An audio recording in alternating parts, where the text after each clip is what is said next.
நீங்க இங்க இருந்து கிளம்புறதுக்கு முன்னாடி உங்களை பார்க்கறதுக்காக ஒருத்தர் வர போறாரு.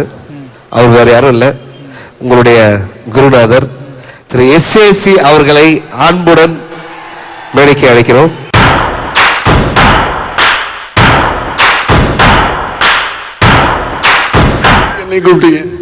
சார், நீங்க சங்கர் சாரை பத்தி ஒரு 4 வார்த்தைகள்.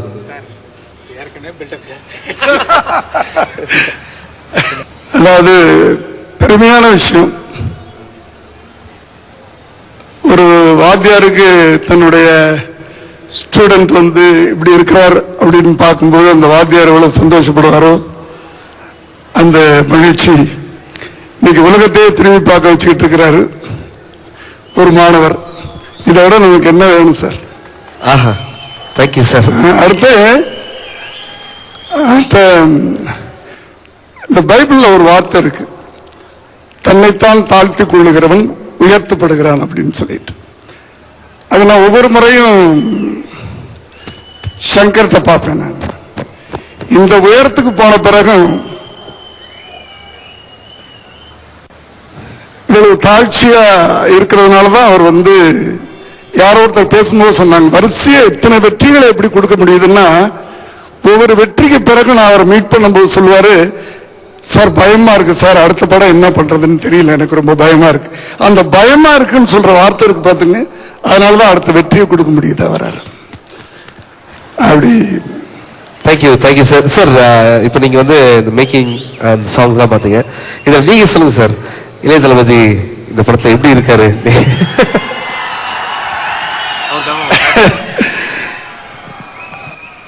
இளைய தளபதி சொல்றதுக்கு முன்னாடி அவரை வளர்த்து விட்டவர்கள் இருக்கிறார். என் அன்பு மகன் இளைய தளபதி நெஞ்சில் குடியிருக்கின்ற என் அருமையான பிள்ளைகளே, கோவை நகர மக்களே, பெரியவர்களே, தாய்மார்களே, கலையுலக பிரம்மாக்களே,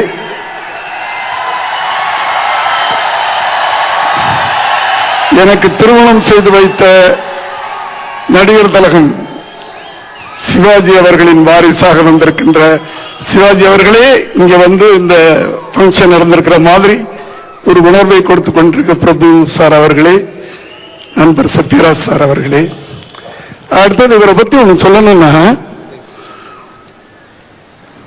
எந்திரன் ஆடியோ ரிலீஸ வந்து மலேசியா நாட்டில் கோலாலம்பூர்ல பண்ணார். ரொம்ப பிரம்மாண்டமான படங்களை மட்டும்தான் அவர் கொடுப்பார் நினைச்சா, ஆடியோ பங்கன் கூட பிரம்மாண்டமா பண்ணிக்கிட்டு இருப்பார்.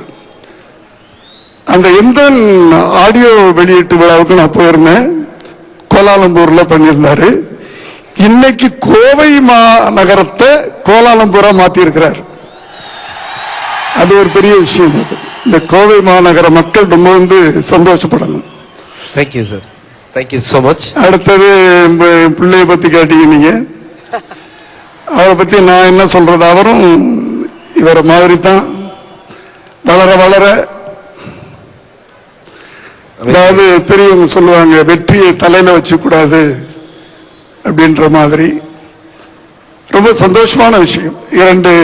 அவர் பிள்ளைன்னு சொல்றதை விட அவரும் எனக்கு மாணவன்.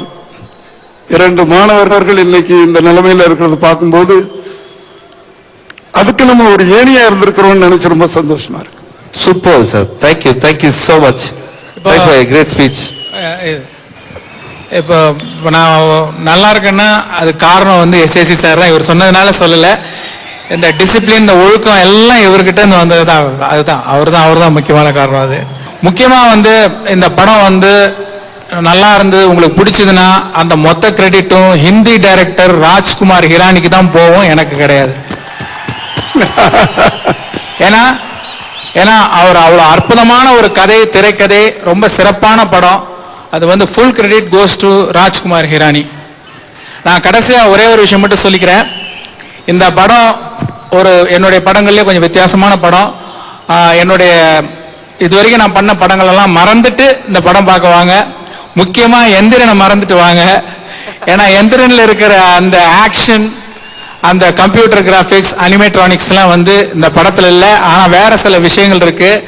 ஸோ எந்தவித எதிர்பார்ப்பும் இல்லாமல் ஹிந்தியில் எடுத்த ஒரு நல்ல படத்தை தமிழில் கொடுத்துருக்காங்க அப்படின்னு உங்க ரெகுலேட்டர்லாம் ஜீரோவில் வச்சுக்கிட்டு எதிர்பார்ப்பு இல்லாமல் வாங்க, என்ஜாய் பண்ணுவீங்க. நன்றி, வணக்கம். இதுல இந்த படம் ஒரு பெரிய வெற்றி ஆகுன்றதுக்கு ஒரு உதாரணம் என்னன்னா, சங்கர் ஞாபகம் இருக்குன்னு நினைக்கிறேன், நீங்க சொன்னீங்க பூனால படம் பார்த்துட்டு இந்த படத்தை நீங்க தயாரிக்கணும்னு நினைச்சீங்கல்ல, இவர் ப்ரொடியூஸ் பண்ணணும்னு நினைச்சு இந்த ரைட்ஸை வாங்குங்கன்னு சொன்னாராம். உடனே அவங்க அசிஸ்டன்ட் கிட்ட சொல்லி இந்த ரைட்ஸை நான் எப்படியாவது வாங்கணும் அப்படின்னு சொன்னாராம். பட் அதுக்குள்ள இவங்க வாங்கிட்டாங்க, ஜெமினி மனோகர் பிரசாத். ஐயோ போச்சு அப்படின்னு நினைச்சிட்டு இருக்கும்போது ஒரு நாள் கேஷுவலா நாங்க வேற ஏதோ பேசிட்டு இருக்கும்போது என்னை கங்க்ராச்சுலேட் பண்ணாரு. சார் விஜய் வந்து 3 Idiotsல பண்றாரு போல இருக்கே, வாழ்த்துக்கள் சார் அப்படின்னாரு. எப்படி தெரியும்? ஆமா நான் கேள்விப்பட்டேன், அந்த படத்தை நானே பண்ணணும்னு நினைச்சேன் அப்படின்னாரு. உடனே நான் கேட்டேன், நீங்க பண்ணணும்னு நினைச்சீங்களா? ஒரு ரைட்டர், அவரு தன் படங்கள் எழுதினவர், அவருக்கு இன்னொரு கதை பிடிச்சிருக்குது, அதை ப்ரொடியூஸ் பண்ணணும்னு நினைச்சிருக்காரு, நீங்க டைரக்ட் பண்றீங்களான்னு கேட்டேன். உடனே ஓகே அப்படின்னாரு. சார் விளையாட்டுக்கு சொல்லாதீங்க, நான் ப்ரொடியூசர்கிட்ட சொல்லிடுவேன், அப்புறம் என்னை மாட்டி விட்டுறாதீங்கன்னு சொன்னேன். இல்ல சார் தைரியமா சொல்லுங்க நான் பண்றேன் அப்படின்னாரு. இப்படிதான் இது ஆரம்பிச்சது. நன்றி. Thank you so much for your beautiful speech. Thank you so much, sir. Thanks a lot. And இந்த ஆடியோ லான்ச்ல பேசுறதெல்லாம் பார்க்கும்போது, இவ்வளவு பெரிய கிரௌட் எல்லாம் இங்க பார்க்கும்போது ஆல்ரெடி 100 days ஃபங்க்ஷன் மாதிரி இருக்கு. ஒரே ஆடியோ லான்ச் இதுதான் அப்படின்னு நினைக்கிறேன். அண்ட் இதுவே இப்படி இருக்குன்னா அந்த ஃபங்க்ஷன் எப்படி இருக்கும் அப்படின்றது எனக்கு ஒரு பெரிய டவுட்டா தான் இருக்கு. அதை தொடர்ந்து ஃபர்ஸ்ட் டைம் எபிசி theatrical trailer of Nanban. Thank you.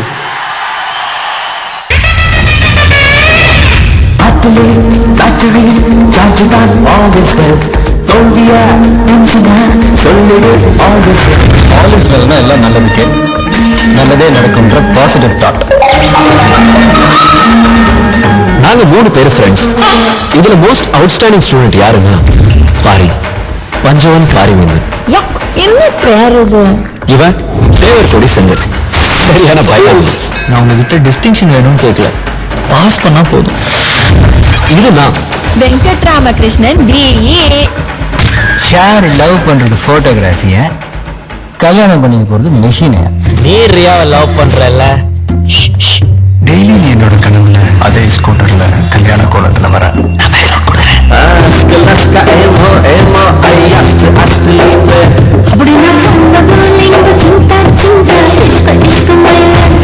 பாரியோட அஸ்கலஸ் கதா ரியா.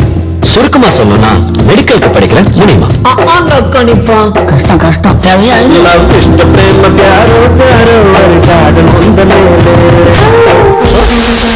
இவன் ஸ்ரீவத்சன், சைலன்சர்னு கூப்பிடுவோம். சங்கடம். இவர் எங்க பிரின்சிபல் விரும்பாண்டி சந்தனம். சுருக்கமா சொன்னா வைரஸ் கிருமி.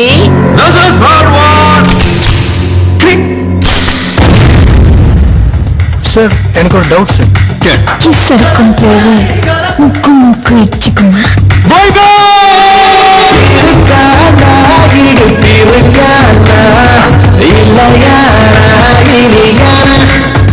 என்ன ஆட்டம்?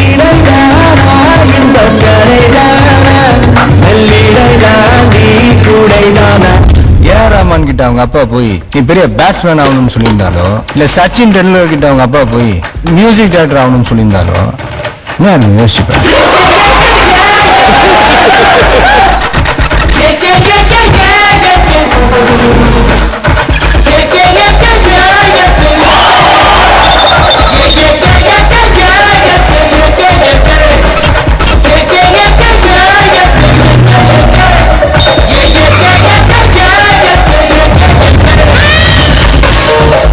மொத்தத்துல பாரி எளிமையா சொல்ல வர்றது என்னன்னா, வெற்றிக்கு பின்னாடி போவாத, உனக்கு பிடிச்ச துறையை தேர்ந்தெடுத்துக்கோ, அதுல உன் திறமையை வளர்த்துக்கோ, கடுமையா உழைச்சிக்கிட்டே இரு, வெற்றி ஆட்டோமேட்டிக்கா உன் பின்னாடி வரும்.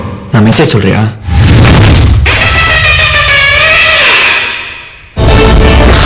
என் ஃப்ரெண்ட போல யாரு மச்சான்